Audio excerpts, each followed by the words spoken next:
Hello, everyone. Welcome to the Premiership Podcast. We're your hosts, Jacob, And Elijah. and let's get crack-a-lacking into the latest rounds, where Richmond's got over the top of Geelong. Yeah, by 4 goals. Mm, This is a surprise to everyone because I think Richmond mm, hasn't been performing too well recently, but they managed to topple Geelong, which has been in really good form. So big mm, props to them. This is the only game I got wrong by tipping this week too. mm, So a lot of effort, good effort from a lot of the boys over at Richmond. mm, Taranto, 12 tackles, 28 disposals. And then you also had like Dustin Martin kind of came back, mm, 4 goals, 9 marks, really, really good performance. As across the board, they started to really, the older guys, who've been mm, criticizing recently, they've kind of stepped up again. So it's really good. Even Cochin of 3 goals. Like, mm, you don't expect that, even in his prime. So, mm. really, really good stuff from Richmond. What do you make of this game?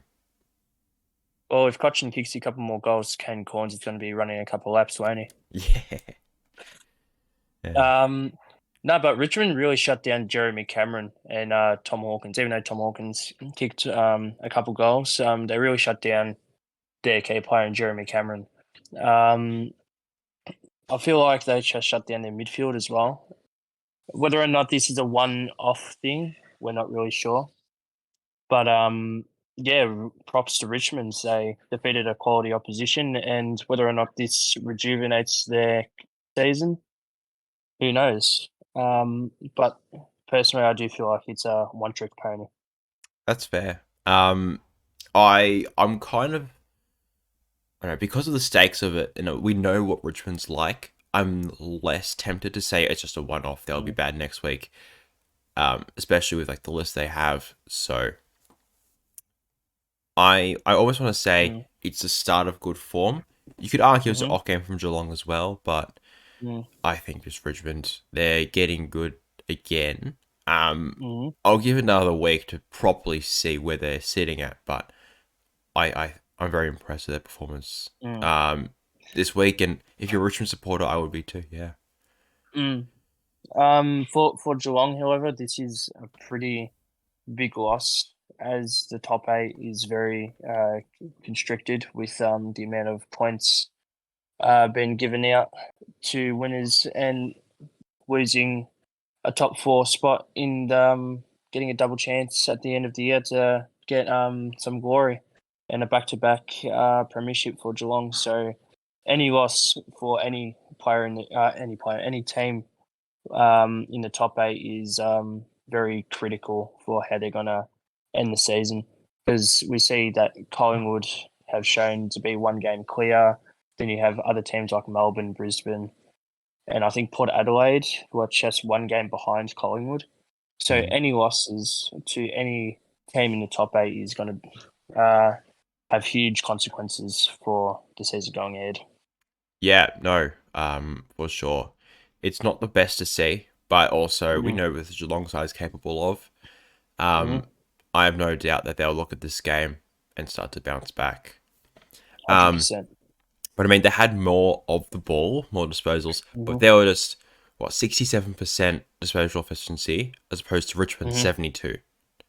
I mm, mean, like yeah, when they get inside 50, they can kind of convert a bit, but mm, it's not the best even then. So I think they were out more disposal efficiency, but they were also outmarked, also out tackled. mm, So that's just a bit of Richmond pressure where we're not haven't seen recently is kind of coming mm, back. It did actually help Richmond's case. They kicked 16 goals 6, mm-hmm, instead of 11 goals 12. mm, If Geelong only kicked 6 behinds, I think much different story. But mm. um, yeah, a lot to take out of this one for Geelong for sure. And for Richmond as well moving forward. Yeah, Um, On to the next game, which was also a Friday night game in WA, West Coast and Gold Coast. yeah. Gold Coast 113, 16, 17, beating West Coast 6-7, 43 by 70 points. I don't know. There's not much to say about this one. Ben King, 4 goals, Chol Mm. and Lukosius, Swallow, and Situs, all 2 goals each. And it's, Gold Coast, they're getting into some good form now. They've beaten West Coast, Richmond, and someone else recently, I forget. But they're starting to look really good. Matt Rowell as well. He's been a gun. BOJ. Yeah. BOJ. The Um, grass eater. yeah. Jared Witts as well. 48 hitouts. That's just Jared crazy. Wicks. Yeah, it's across the board. The Suns blew them up. So, I don't know a whole lot to say about this one, except Gold Coast is just better.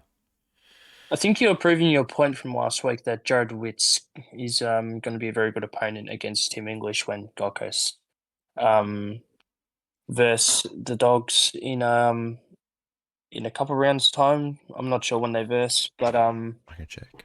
yeah, I feel like it's going to be a very good challenge for Tim English to verse a quality ruckman in Jared Witts with 48. What was it 48 hitouts? You said. Yeah, 48 That's hitouts. fantastic. That's insane. Yeah, granted, this is Um, against the West Coast. But, I mean, and no Nat Nui either. So, no. and whether or not Nat Nui would have put up a fight as he's coming to the latter end of his career, Yeah. is up for speculation. But Nat Nui is a fantastic athlete. I've always loved Nat Nui. But yeah, West Coast are in a bit of strife. Jack Darling injured, and now they've only got like 24 players on their list who can actually play. So West Coast are in a bit of strife, Yeah. and they've got a lot to do. I'd probably say it's a 10-year rebuild for West Coast. It's going to be a very long and steady journey up. I'm not sure about 10 years, but it's going to take a while. I mean, and you can't take that long either. You have some good young guys there. It's usually everyone to get fit again, really. If you get everyone fit, I think that solves a lot of your problems. But obviously you need to prioritize the youth as well. So the mid-season draft coming up soonish might help with that just a little bit. And also, there'll be a bottom 3 side. So they'll probably have a top 3 pick. Where they don't know. I don't know if they'll get the top 1 pick. That'll probably come down to their game against the Hawks this weekend, actually. But there's they need to prioritize the youth. Here's some news for you. I'm not sure if you heard about it, Elijah, but Harley Reid got injured. The prospect for number 1. So whether or not his number 1 draft pick is up for debate as well now, because he has been hit with an injury in a bit of a match at Marvel. Do you know how long he's out for? Not exactly sure, and not exactly sure on what the injury is, but I know he got stretched off. Oh, right, okay. Well, in that case, I mean, if you're, say, a Hawthorn, I'd probably take the risk on it. But I'm not sure, like, if he's still injured. Like, with West Coast, you don't want that, I guess, history. Like, I'm not sure if it's history of injuries, but you don't kind of want that on your team, especially with what's going on now. So, yeah. If you're Hawthorn, I might take a risk. But even then, I don't know if I'd take him number 1. If he slips down to maybe 2 or 3, I'd definitely take him, though, from Hawthorn. Maybe 100%. North Melbourne, but maybe not. I don't know if he's fits that list as well. But anything else you want to say about this game, or? Not entirely. I think Gold Coast just smashed West Coast. The Suns Dogs game, for your information, is in Darwin in round 11. And it's a night game. That's going to be a game to watch out for. Saturday night footy. Gold Coast Bulldogs in a couple of weeks. Darwin as well, so yeah, for an Sir Doug Nichols round. It's going to be very good up there. But on to the next game. Yep. Going on to Saturday, we had the Swans hosting Fremantle. The Swans losing 13-8-86 to Fremantle 16-7-103. this was hard to watch. If you're a Sydney supporter, especially losing at home territory is not good on your resume moving forward into the season. And Sydney have just really been disappointing in terms of winning the past 3-4 games. They've just lost, and they're pretty easy wins as well with some of them, especially this one against Fremantle at home. But yet again, Elijah stated last week that Sydney don't have the best record at the SCG. So taking that into account, Sydney have been really disappointing. Fremantle, on the other hand, Luke Jackson with 3 goals. He's showing some fantastic form. Josh Tracy taking mark of the year. What a mark that was. Yeah. And Fremantle getting into some good form. They're showing some momentum and could rejuvenate their season and possibly prove the critics wrong. They've gone from being expected to be a top 8 team to not being a top 8 team to possibly being in the top 8 again. So who knows where they can go from here, because they're showing some really good form. And whether or not it's going to be inconsistent form or consistent form, we won't know. But the thing about AFL is moving into finals, you want to hit momentum at the right time. You don't want to hit your peak at the start of the season. Mm-hmm. So St Kilda. St Kilda, like you look at teams like Collingwood, and they're just continuing with great form from last season, and they're just the team to beat. They're just going with the flow and are going at a steady pace, and they just know they're going to win. They've got positivity. Not Finlay McRae, Craig McRae, but you got to hit a momentum at the right time, and at the moment, Fremantle have a bit of momentum. Yep, for sure. I mean, this is definitely a winnable game for Sydney. All things considered, I think they still have a few outs. Callum Mills also going out pretty early on. That hurt them a lot. But, I mean, they're leading going into the quarter time break, and in the fourth quarter, they really started to make it close. They just couldn't hold on in the end. Winnable, but once again, like, I can kind of forgive it. Injuries, and then Callum Mills especially, it's like it's hard. That being said, Errol Goulden, another beautiful game. 39 disposals, was it? Thereabouts. He was magnificent. Definitely would be my player of the round if the fact that this one's got smash. No, if they made it competitive or at least one, I'll go. Yeah, Errol Goulden, easily player of the round. But yeah, that's not to be the case. I mean, you had other, I guess, bright lights. Luke Parker was okay. Lloyd at 8 marks, same with Francis. And I mean Chad Warner with 7 tackles. It's not bad, and like Hickey came back as well. He wasn't horrible, but still outrucked by Sean Darcy. So, I mean, I think next week's winnable for Sydney. We'll get into that in a minute, but yeah, this one not the best for Sydney. Looking at Fremantle, like, yeah, they're hitting some good form, especially with Jackson, 3 goals or 7 marks, really really good stuff from him. And you know your usual suspects: Sarong, Brayshaw, O'Meara, all those guys, Nick Jackson, Luke Ryan. They're hitting good form, so I'm pretty happy with this Fremantle side at the moment. Good to see this success sustain a little more. And there's still areas for improvement as well. Like, for example, their efficiency in 50. But, you know, it's still pretty good to see at the moment. Yeah. They are developing 2 key forwards in Tracy and Amiss. And unfortunate Sturt's been kicked out of the team after a pretty good game a couple of weeks ago.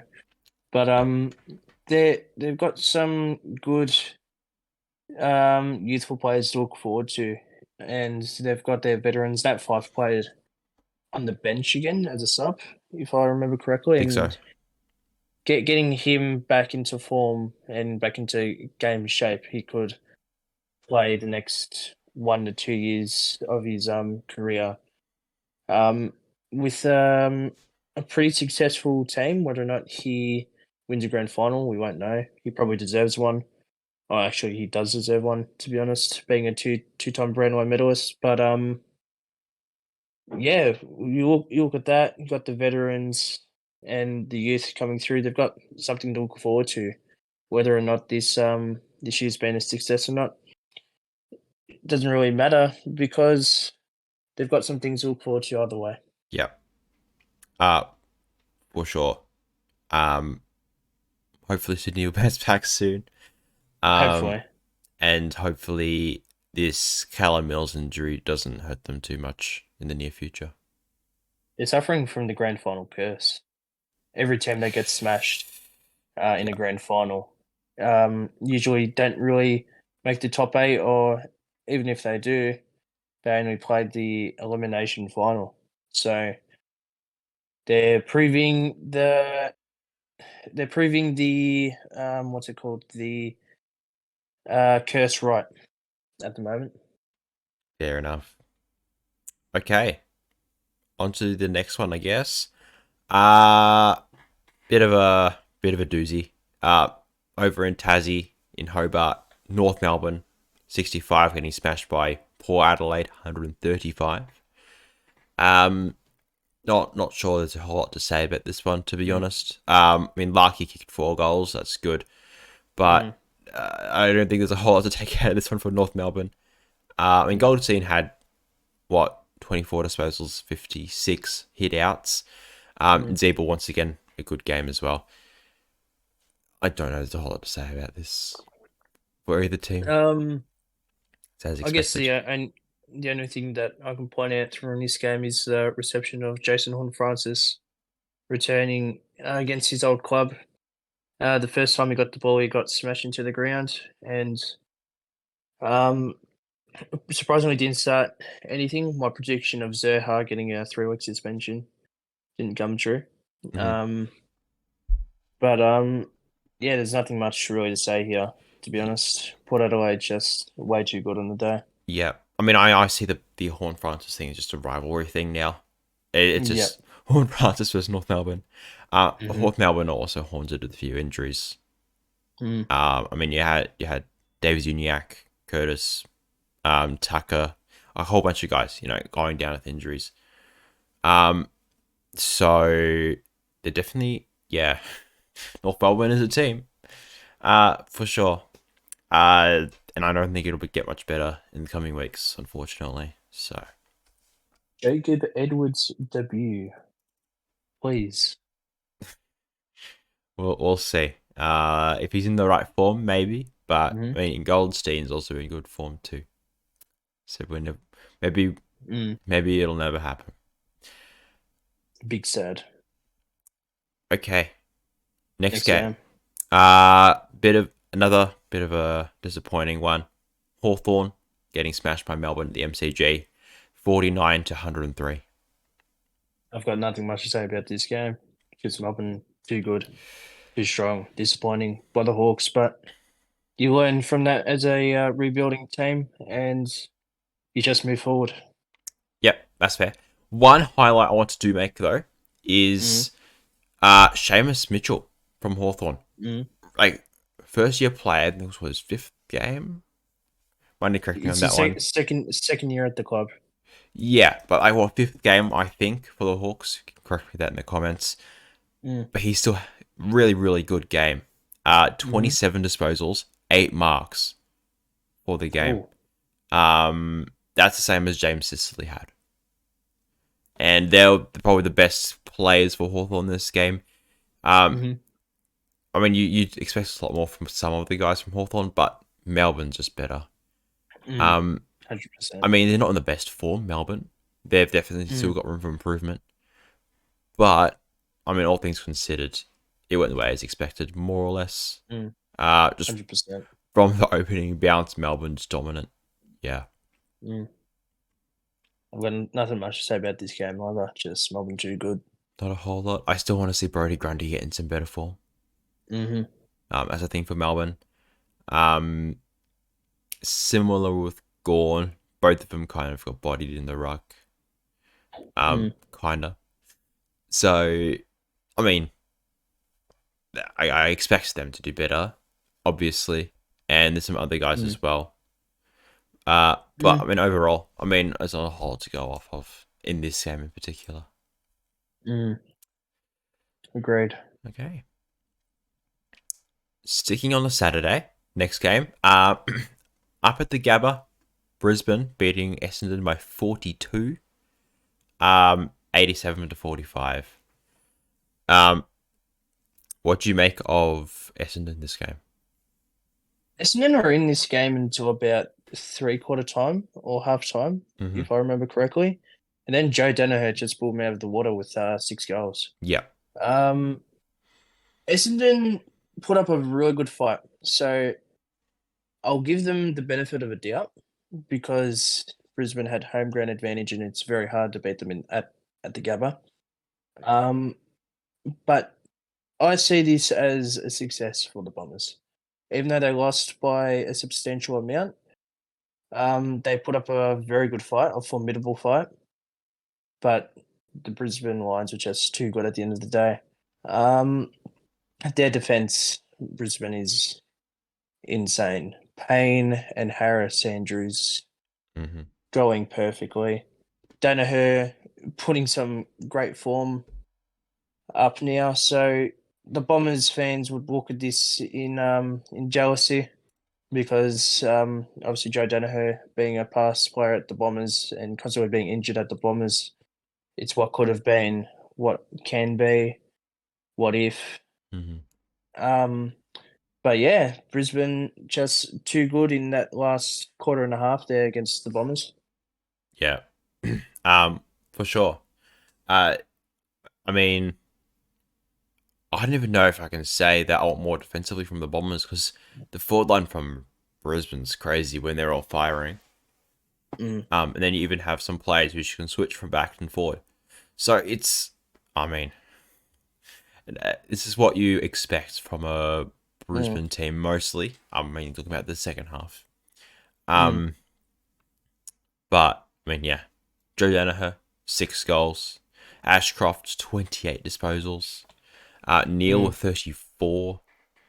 McInerney with 23 hitouts. I mean, they're hitting on a lot of good cylinders here, Brisbane. I hope this form does continue. There is one weak link in the Lions forward line, and I feel like he's not playing the best AFL games, and his name is Eric Hipwood.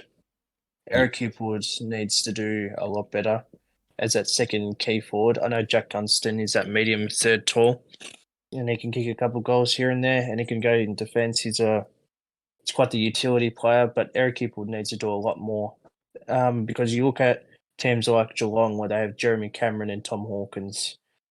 They've both kicked together like 50 goals for the season already. Whereas Eric Hipwood and Joe Danaher, they've only kicked like 20, 30 odd. Because Joe Danaher is carrying all the weight on his back compared to Eric Hipwood only kicking like 1 goal or even 0 goals per game. So Eric Hipwood's a player I feel like needs to stand up for the Lions. Well, an excuse I can give Brisbane is their forward line works very differently to, say, Geelong, right? Yeah. They don't have these two people who just sit there, take hangers, and kick goals. That's not how they work. I do agree with that. They have a lot of smaller players as well. Think of Rayner, for example. Cameron. Yeah. Bailey. You don't expect them to be taking big contested marks and going back, taking a set shot from 50 out and kicking goals. That's not the players they are. That's not the forward line Brisbane has. But it is effective when they do fire. It's, I mean, Hipwood isn't the same as he was, a couple of years ago. But hopefully he does get back in form. At least with his Brisbane forward line, if one player's having a bad game, there are others there to pick up the slack. It's not like you can say the same for, say, Geelong. If, say, Hawkins has a bad game, it's like, well, our forward line doesn't work. You know? And that's kind of similar with, to an extent, Melbourne. that being said, their midfielders kind of carried that load. Mm. And a lot of other teams as well. So Brisbane are very deep, and you know, despite some things that aren't quite working as well as you'd hope, they're still not bad. You know, And they've still got players out like Daniel Rich is still yet to come back into the side as well. So yeah, for sure. they can hit some good strides going to the end of the season. Yep, But definitely. on to the next game. Yep. Okay. Carlton at Marvel Stadium, packed out Marvel Stadium.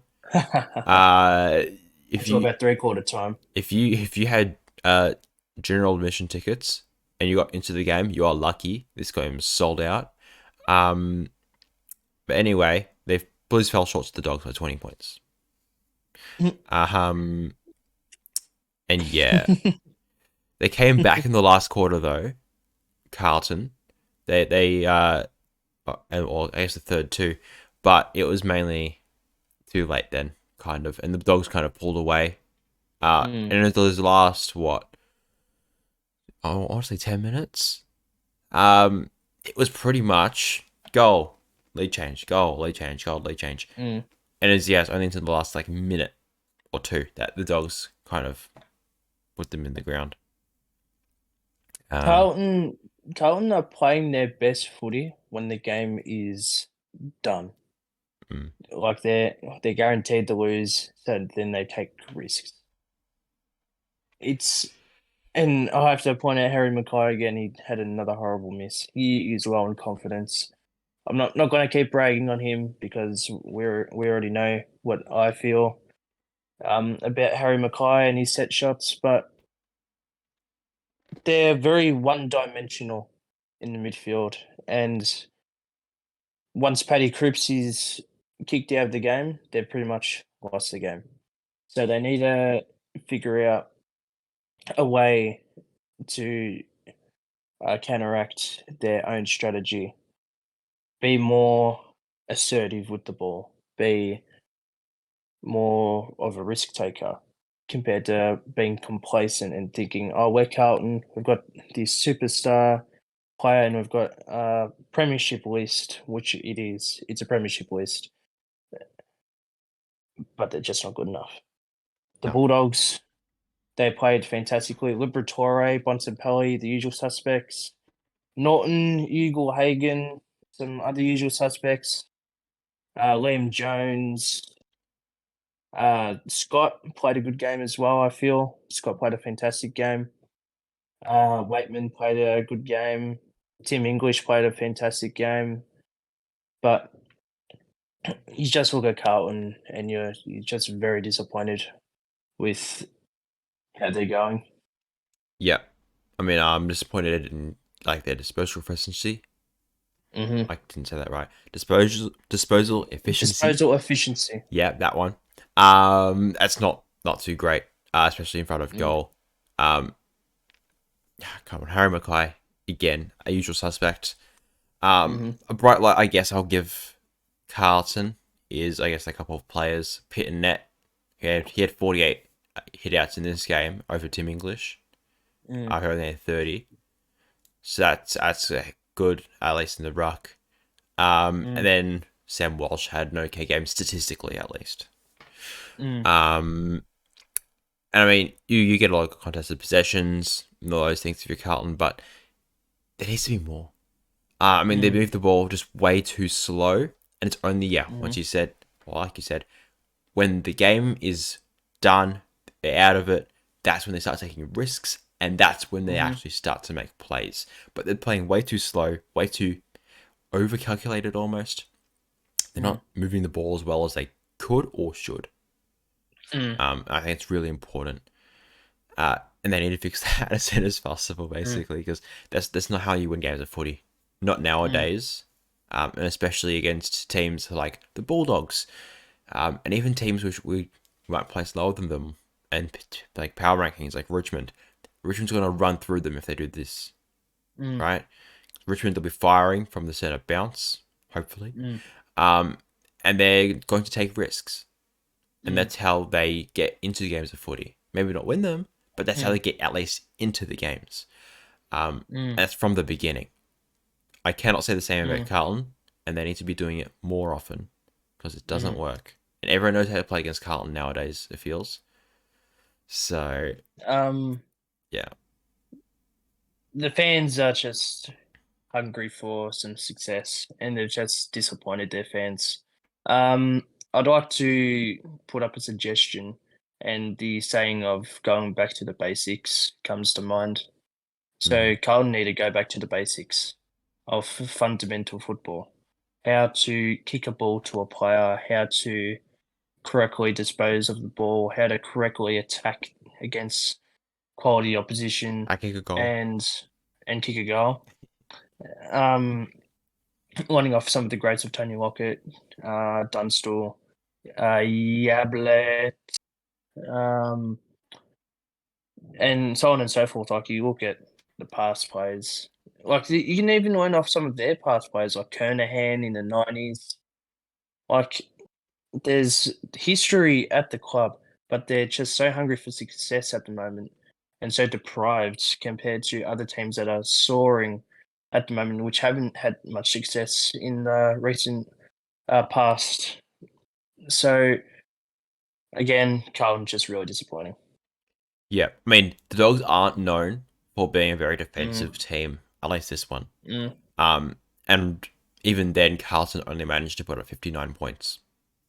So I feel like that's pretty good evidence to suggest they are not, at the moment, they are not a top 8 side.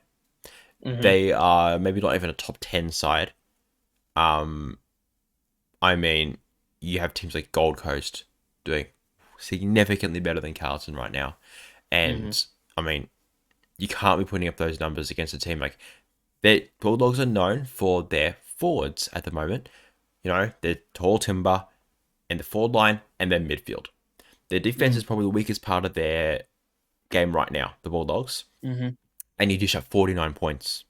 Sorry, 59 points against that. And I'm not here for it, honestly. Something needs to be done sooner than later. And I don't think it's the coach's fault either. Michael Voss is a new coach of the club. Kicking out another coach wouldn't do anything, because they've already gotten rid of 3 coaches in the last 5 years, 6 years. So to get rid of Michael Voss at this time, it would be the incorrect thing to do, because you're just re-changing the whole system again. Well, in the defense of, I guess, the board at Carlton, you've already had this guy, Michael Voss, last year. And they looked pretty good last year. I'll admit. They're pretty good. They did. They didn't make finals. They kind of choked at the end. But they were pretty good all season. And this side, the same coach, the same players, if anything, they should be better. They're... With the inclusions that they got, like Blake Acres. Yep. And they've fallen off completely. They've just lost it. They've fallen into the same trap as what's happened with their previous coaches. And Teague. Yep. It's, Bolton as well. It's the exact same thing.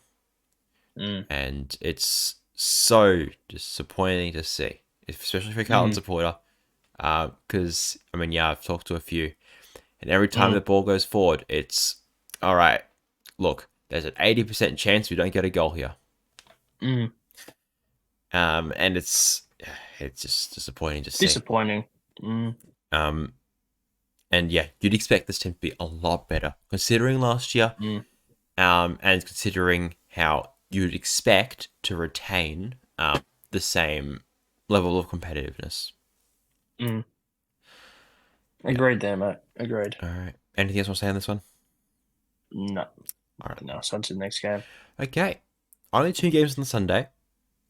We have Adelaide, first off, in Adelaide, running over St Kilda by 52 points, 121 to 69.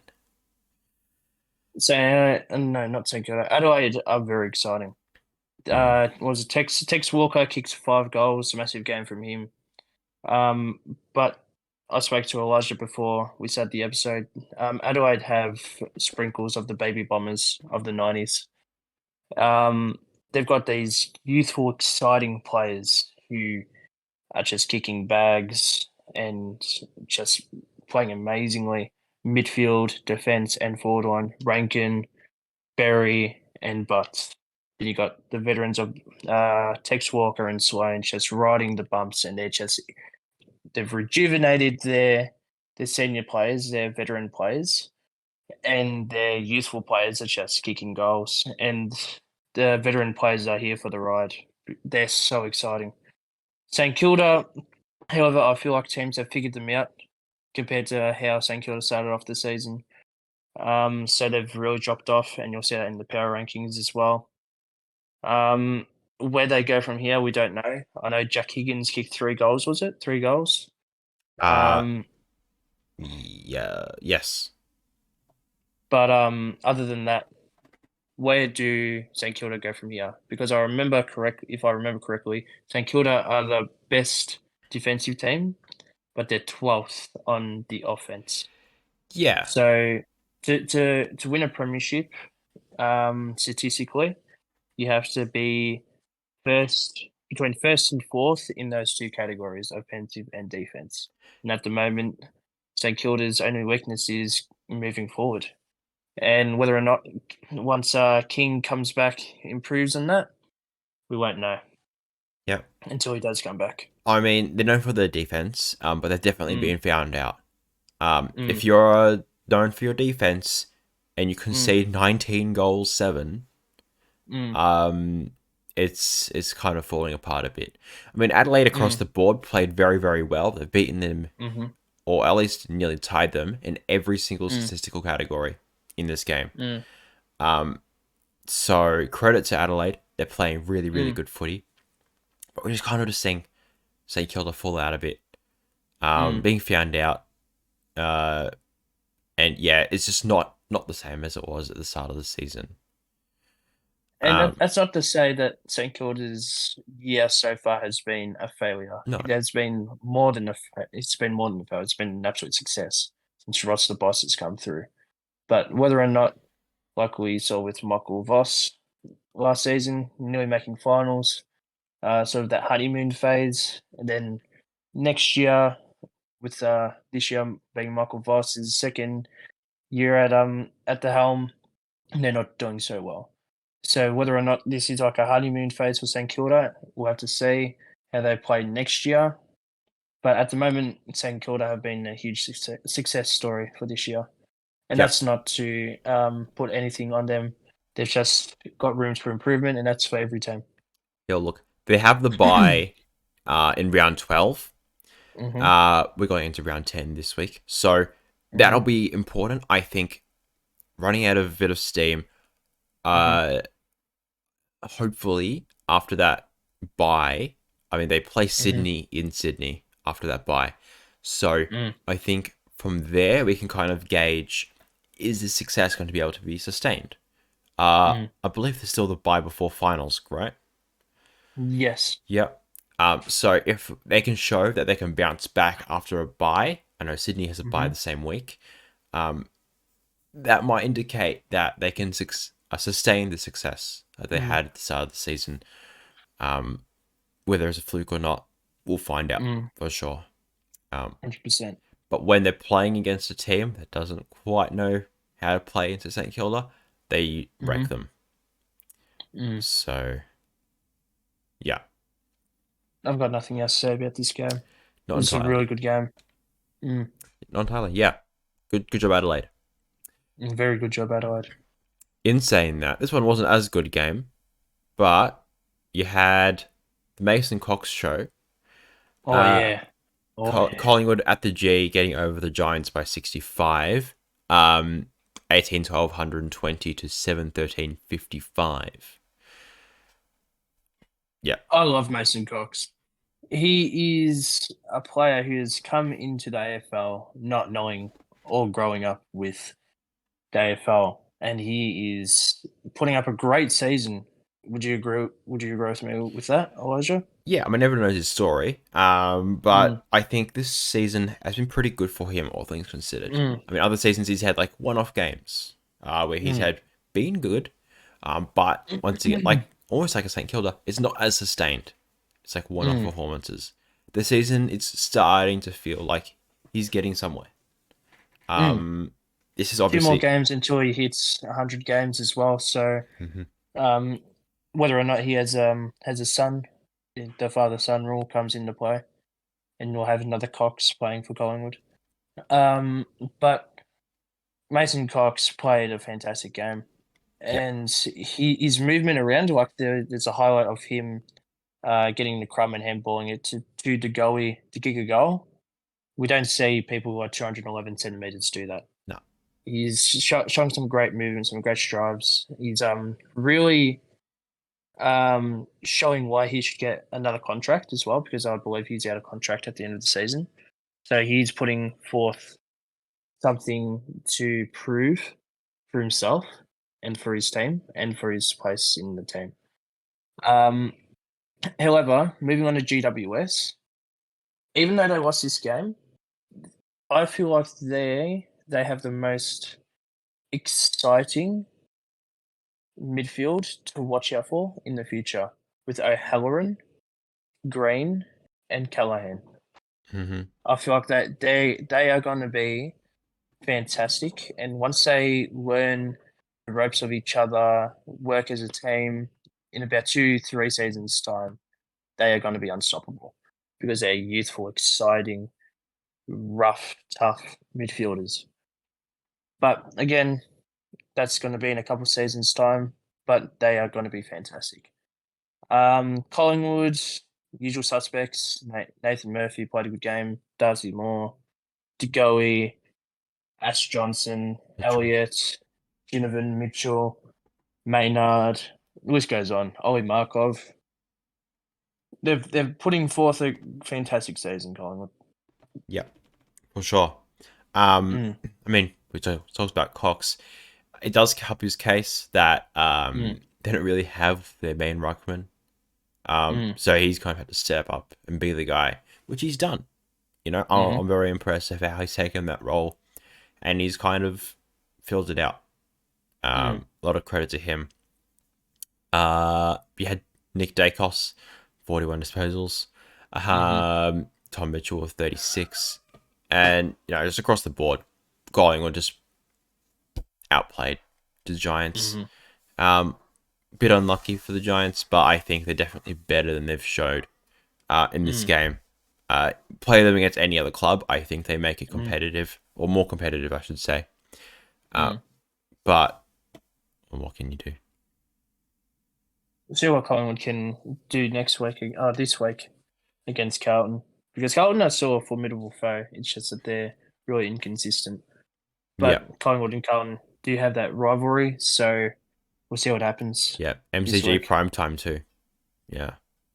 It's going to be gold. Yeah. And that's it for round 9. Okay. On to the predictions for this round 10. Power rankings first. Oh, power rankings first, my bad. Yeah. So, we've done the power rankings beforehand because of some technical issues. So let's just talk over some of the main talking points here. Would you like to start us off? Yeah, sure. Collingwood's obviously on top for obvious reasons. We've moved, who was it? We've moved St Kilda down to 6th, and I think they were in 3rd or 2nd place, solely because of their recent form and being found out. They're sort of dropped off, and we've moved Melbourne and Brisbane above them because they're showing some great strides. Who else is there? There's Port Adelaide moving up the leaderboard. They're going fantastically as well. Geelong have moved down one because they lost against a lesser foe in Richmond. I do want to talk about Geelong for a second. Okay. I mean, yeah, like, do you call this game a one-off against Richmond? I'm almost tempted. Yeah, I don't remember if we talked about it. Yeah, it is a one-off, I reckon. I think they'll bounce back. Yeah, you feel like it's a one-off. I feel like it's Geelong, yes, played a bad game, but I think it showed a lot of what Richmond can do. And I think considering Geelong's expectations and where they came from last year and the form they're in, I would expect more from Geelong. At least a close game, but no. they kind of fell off. So I'm not as convinced in Geelong right now. I think Port Adelaide just a bit better. 100%. I agree with that. Yeah. So that actually both Geelong and St Kilda fell down from 2nd and 3rd down to 5th and 6th. Yeah. Bulldogs in Adelaide in 7th and 8th spot. I sort of had an argument with Elijah on whether or not Adelaide should be moved up to 6th, because I do feel like Adelaide are the better team, but we'll keep them there for now. Yeah. 9th spot is Essendon. They're thereabouts at the moment. They are better than the teams below them, but they're not good enough to beat the quality team above them. Very, very mid-tier team at the moment, where they can show whether or not they can show they can beat a quality opposition above them, which will be a somewhat good test this week. Even though they're versing Lesotho and Richmond, it's prime time, and Essendon haven't won the Sir Douglas Douglas. Yep, That one. That one. They haven't won that in a while, so it'll be good to see if they can achieve a dub there. Gold Coast in 10th. Obviously, they're showing some good strides. They're moving up the leaderboard in the power rankings. And I'll let you go with Fremantle and below that, Elijah. Yep.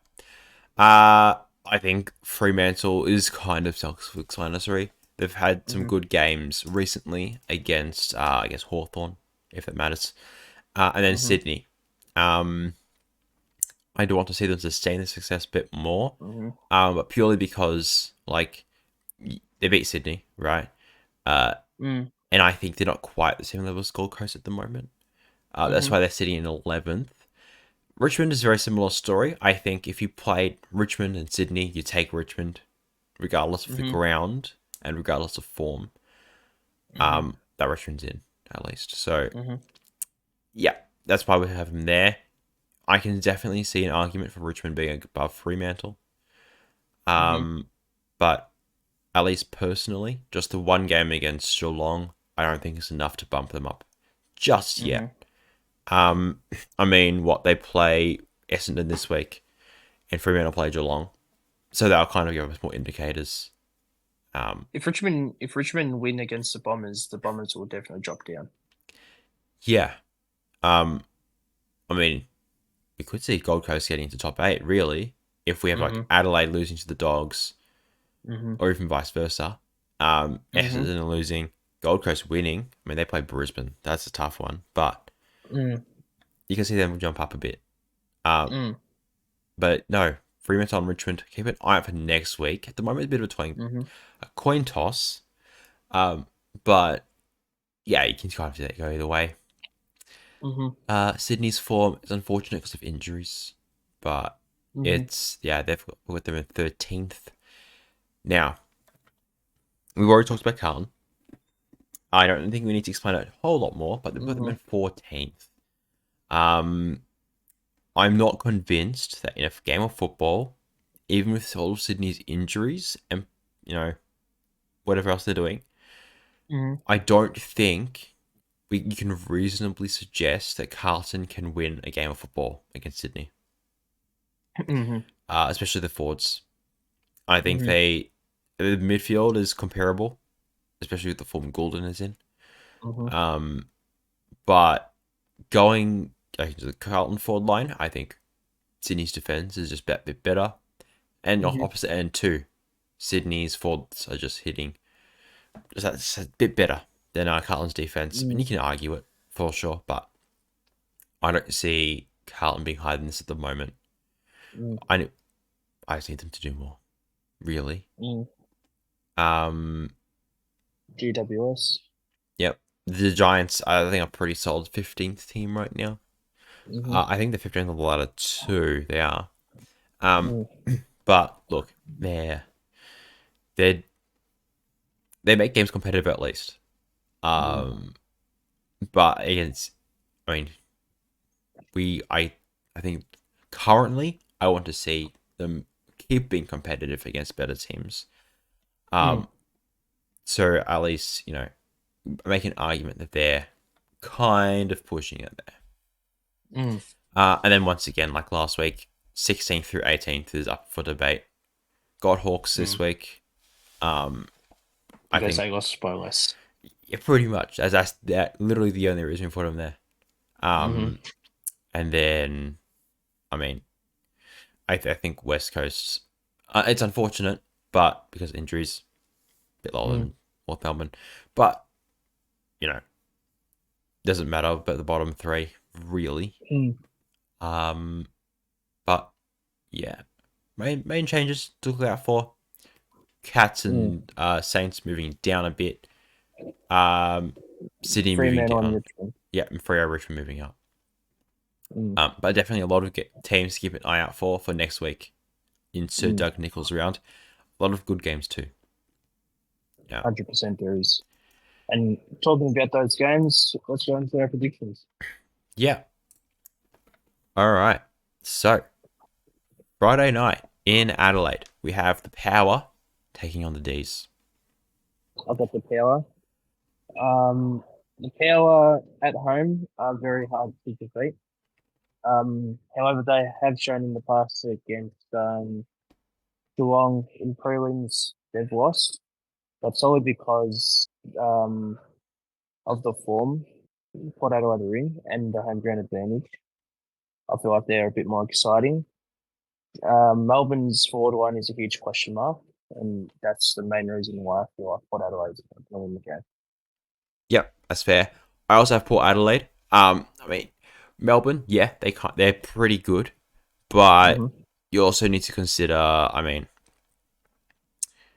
I think Port Adelaide is in better form. I think that can easily change, right? And you could definitely make an argument that Melbourne is probably just as better, sure, just as good or better than Port Adelaide. But this one's definitely up in the air. In Adelaide, that's another reason as well. It's Port home game. I'm probably taking Port. Yeah.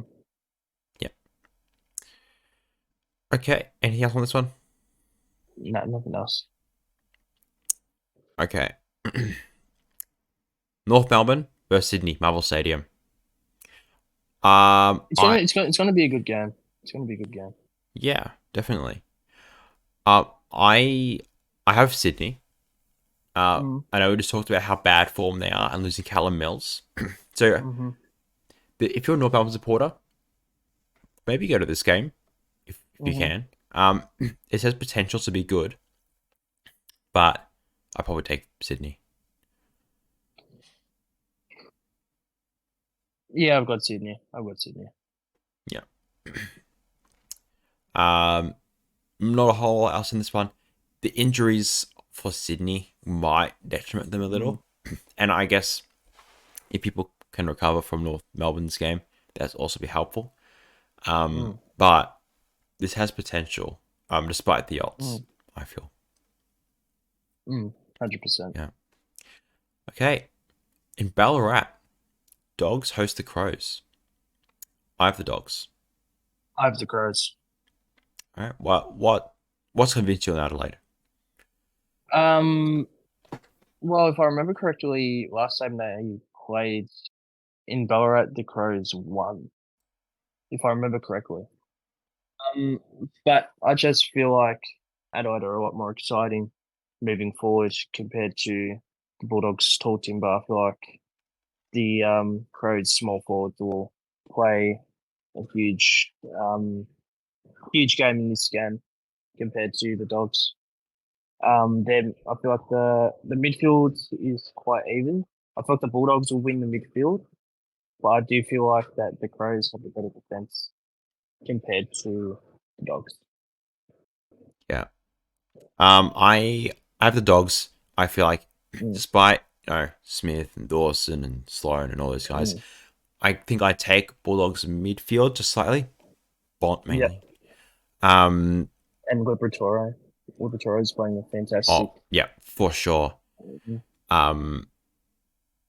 Yeah. So I think in going forward as well, I might take the Bulldogs. Once again, Dawson he might have a really good game, actually, thinking about it. but I think I have the Bulldogs just slightly. Mm. Yeah. That's fair enough. Okay. Next game. In Perth, Freo versus the Cats. I I have a take on this one, but who do you have? I've got the Cats. I feel like they're going to rebound. They're going to show a bit of fight in this one, I reckon. Mm-hmm. It's going to be close, but Yeah, I feel like Geelong will rebound. I have a very big upset here. That's fair enough. I could see that as well. So I have Fremantle. Now, Geelong, you completely expect them bounce back from the Richmond game for sure. Mm-hmm. Now, I have some very interesting reasons for Fremantle here. They're in good form for one. Granted, it was Hawthorn and Sydney, neither of which are really too great. Mm-hmm. But at Optus, if you've seen Optus, it's a circle, right? Similar to MCG, it's just a circle. Okay? Mm-hmm. That's Freo's home ground. And they play okay there for the most part.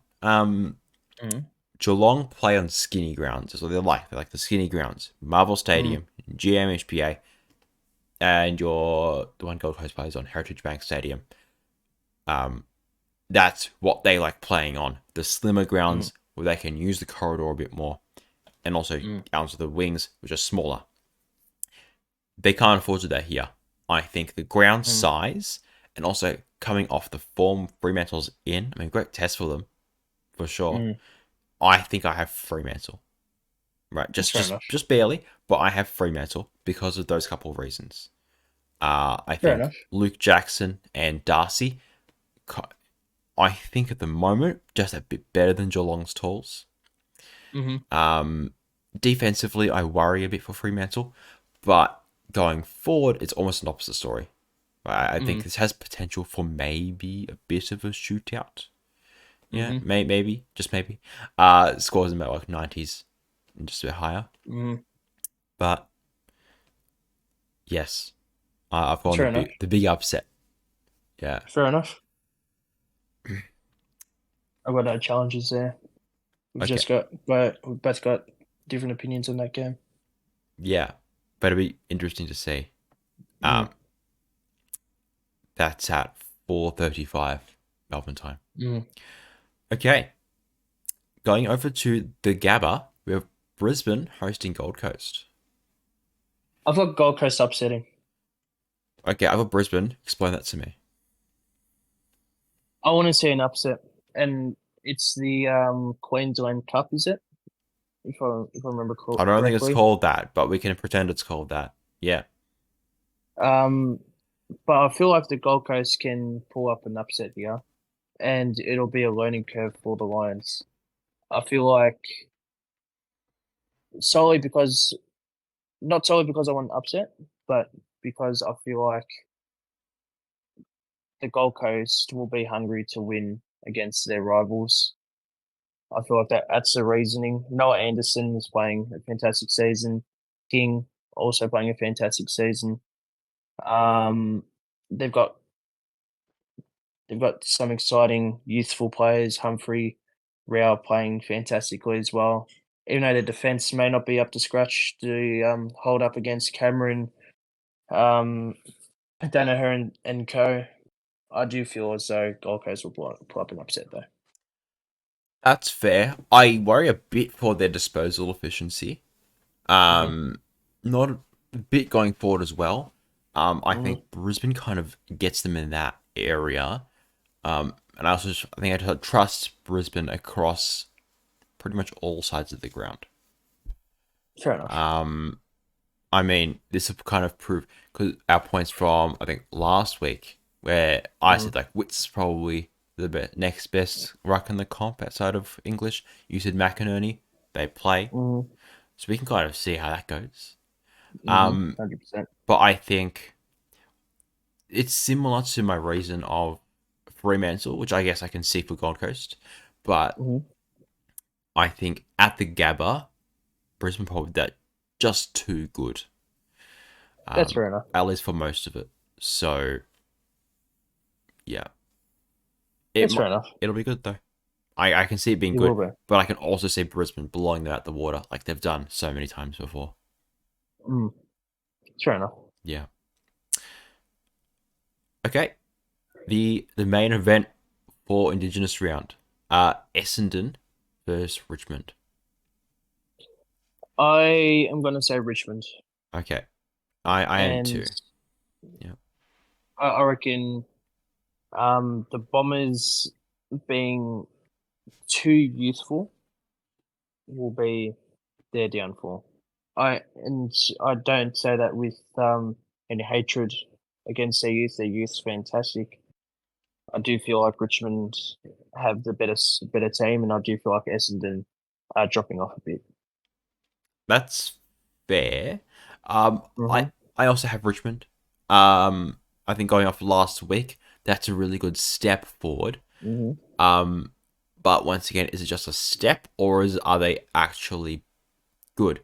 But We've placed, I mean, Essendon in ninth in power rankings.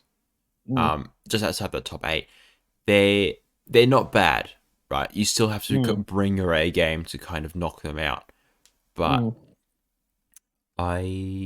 yeah, it'll be an interesting game. Probably one of the closer um games we've seen of these two in recent memory. mm. Um, but I think Richmond's still kind of the hit. I'm trying to say, good form from last week. Probably carry it through this week. Sweet. That's yep. Fair Yeah. enough. Next Okay. game. Uh, on Sunday in Launceston, Hawthorn hosting the Eagles. I've got Hawthorn winning. I'm Yep. not sure how West Coast even play in Tasmania, but solely because of the home ground advantage and West Coast injury list. Hawthorn will get the dub here. Yep. I'm not too sure how the home ground advantage plays into it, just because it's such a young Mm, side. I think the tables have kind of turned where it's almost a neutral ground for the Hawks now. mm-hmm. Not a lot of players have played in this ground. I don't feel, or always That's have fair the enough. experience on it enough to say home ground advantage. Mm, But I think taking both teams, I think anywhere you play them, except for Perth, I take Hawthorn. mm, Now, this can go either way, but I mm, think Hawthorn defensively, I think, is kind of outdoes West Coast. Um, Interesting to see how, like Oscar Allen plays into it, mm, for example. But I don't think not Richmond, West Coast have enough firepower mm, to A, outscore and B, outrun Hawthorn. mm. Mitch Laws is still playing, yeah. Correct. Yeah, bit of be quiet last week.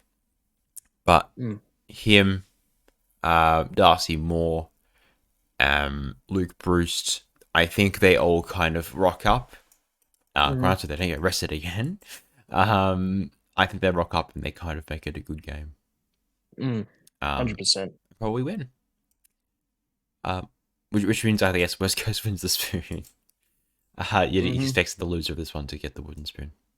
I think. Yeah, Yeah. agreed with that. Okay. Next one. Moving on. MCG. Carlton Collingwood. Collingwood.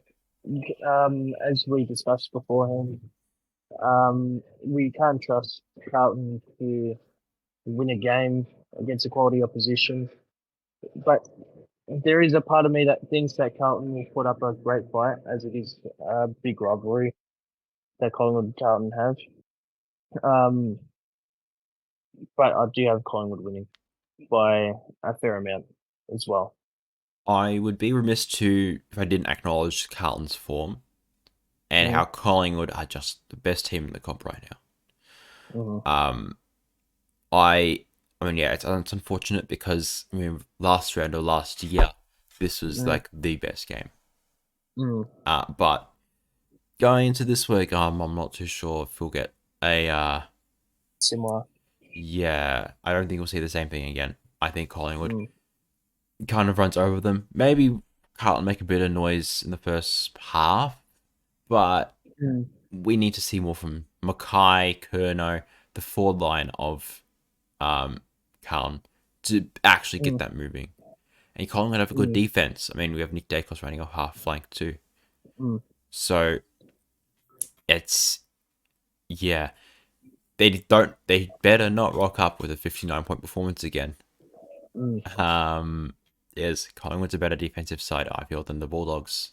So we'll I feel like this game is going to be a very emotionally charged game because of the outcome of last year's game. I can see that.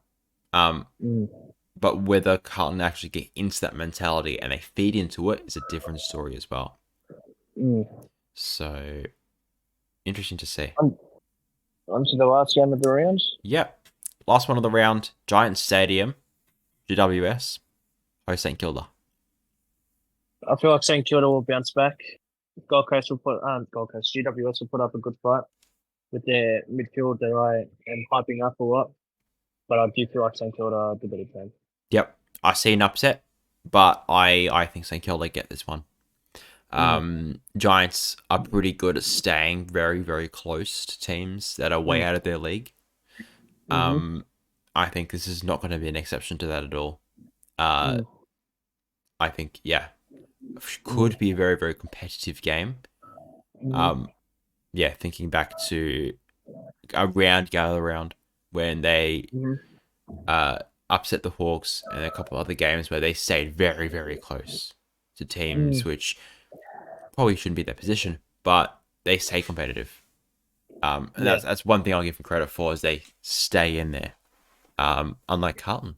So I do have St Kilda, but I wouldn't be surprised if the Giants do something magical here. Yeah, I can see that as well. Okay, 100%. And that is round 10. On to some comedic events that happened throughout the week. And the main thing that popped to mind is Nathan Murphy dropping the jocks of Cadman and getting a $1,500 fine for it. That was very funny. For his challenges, Cadman had to take against Murphy. Very, very funny play there when it went out of bounds. It also happened to Luke Jackson. His pants got pulled down. Full moon was out and about, full butt cheeks, and he kicked the goal afterwards. So I found that pretty funny as well. How about you, Elijah? What did you find funny? None of those moments in particular. I don't have a whole lot of time to watch footy between uni and all that, but Carlton's performance. What a joke! It is a joke. That's why it's funny. Because you rock up against an okay-ish dog side, which you'd expect to be very competitive with, and you rock up with 59 points. And I mean, ace goals, 11 behinds, and it's all over the shop for them. Granted, I mean, always kicks 3 goals, but even Curnow kicks more behinds than goals. And Mackay kicked none. And this one from Train Front. And he won Coleman a couple of years ago. So whoop-de-doo. They're pretty funny to me. I'm guessing that's a good segue into what made you angry. Did Carlton make you angry as well? To a degree, yeah. But at this point, it's just disappointment. It's like another Richmond, not Richmond, another Carlton. It's like the 5 stages of grief. You just got to accept it now. Yeah, I'm not even a Carlton supporter. I'm like, man, this team, I can't turn up every week and watch them. I'd rather go to every Hawks game. And we're losing by 54 points to Melbourne. So some of the odds kick players are better than. Almost. I trust them to kick straighter. So, I mean, oh well. But what made you angry this week, Elijah? Honestly, not a whole lot. Yeah, I mean, Carlton and I guess Geelong's performance extending that. Geelong screwing up my tips, my perfect round of tipping. But Not a whole lot, to be honest, outside of those. Um, for me, it's Sydney. Sydney Swans. They've lost the past 3 or 4 games, and would expect them to be a top four team. And they're very similar to Fremantle, how they're just dropping off, and I feel as though they will reach some form and probably make bottom of the 8. But they're just showing the grand final curse, and I would have liked to see them overcome it. John Longmire, fantastic coach. He has a lot to do, but it's just very frustrating to see them lose in home territory as well. You shouldn't be losing at home, is the usual saying. So that's what made me frustrated this week. Fair enough. And I mean, in Sydney's defence, injuries have kind of plagued them recently. But yeah, no, I can see that for sure. Okay. Player of the round. Player of the week / round. Who do you have? I've got Matt Rhea, with honourable mention to Mason Cox. Matt Rhea had an outstanding game. I think, off memory, he had 17 tackles. I Off can memory? verify that for you. Yes. Whoa. He played the complete game, even though it was against a lesser foe. He was just fantastic, an absolute bull. The grass eater, the absolute goat of the Gold Coast, showing us why eating grass gets you that fiber, that protein to get the dub. Yeah. I mean, I also like to credit in that particular game Jared Witts from Gold Coast and Jinby from the Eagles. West Coast. Yeah. My player of the round or the week, also from an earlier game, Tim Taranto from the Richmond Tigers. I mean, I've been a fan of him kind of since, around 2, 3, 4 of this year, where he started to continually be really, really good. And in this game, I mean, 12 tackles, 28 disposals, and a few marks. I'm pretty impressed with his performance. This in this game in particular. Yeah. Fantastic, Tim Taranto. Yeah, he's pretty good. He kind of tore Geelong up, especially with there's 6 clearances as well. So I mean, yeah, he's my player of the round. For this week, honorable mention once again to Errol Goulden. Mentioned him earlier. 39 disposals against a losing. Yeah. In a losing team is fantastic, isn't it? Yeah, it is. Now, and it's very different compared to who was it? Chera's 36 disposals the other week, because Errol Golden was actually disposing of it efficiently compared to Chera. Yeah, he gets the ball moving a lot with Sydney, and I think he's one of the few highlights of the team.